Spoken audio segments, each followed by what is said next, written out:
শরীর তো ভালো না তোমার মনে হচ্ছে দেখে। তোমার এমনি কেউ নেই বাড়ির, তুমি একাই? একটা ভাই আচ্ছা বনগা, হ্যাঁ। আমার জিনিসপত্র যা সব ছিল ওইখানে ঘর করছিলাম, ভাইটা মারামারি করে আমার তারাই আমার জিনিসপত্র সব শেষ হয়ে কিচ্ছু আনিনি। উপরওয়ালা বিচার করবে শুনেছিলাম।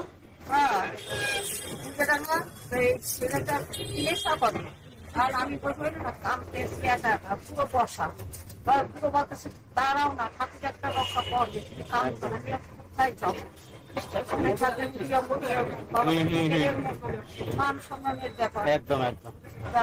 এই ছেলেটা গেছে, বলছে তুমি কাঁদছো কেন? তোমার বলবো তুমি আমার মার মতো। তোমার কি হাতে দেখলাম হাত কি ভাঙা নাকি? হাত ভাঙা না। তাহলে হাতটা ভাগ করতে পারো না? এইরকম করতে পারি না, এইখানটা কাজ। আচ্ছা বেশি ঠাকটা করে তো কষ্ট হয়। ওষুধ খাও তো? তারপরে ওই ছেলেটা নিয়ে বউকে বললো যে এই মাসিমার সাইকেল ঘরটা দিয়ে দে, মাসিমা যতকাল বাইসে থাকবে এইখানেই থাকবে। খুব ভালো না মালিক? তারপরে ওই ছেলেদের মা আসে, খুব বসলো।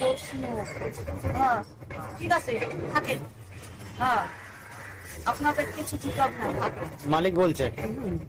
তারপরে পরে দেখো একজন তো থাকা উচিত না, কর কিছু কর দিতে হয়, কারণ খাওয়া পারো পয়সা দিতে হয়। একদম। তখন আমি বললাম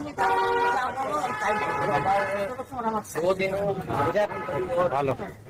গোবিন্দর কি পা 400 টাকা গান বাদ্য করতে।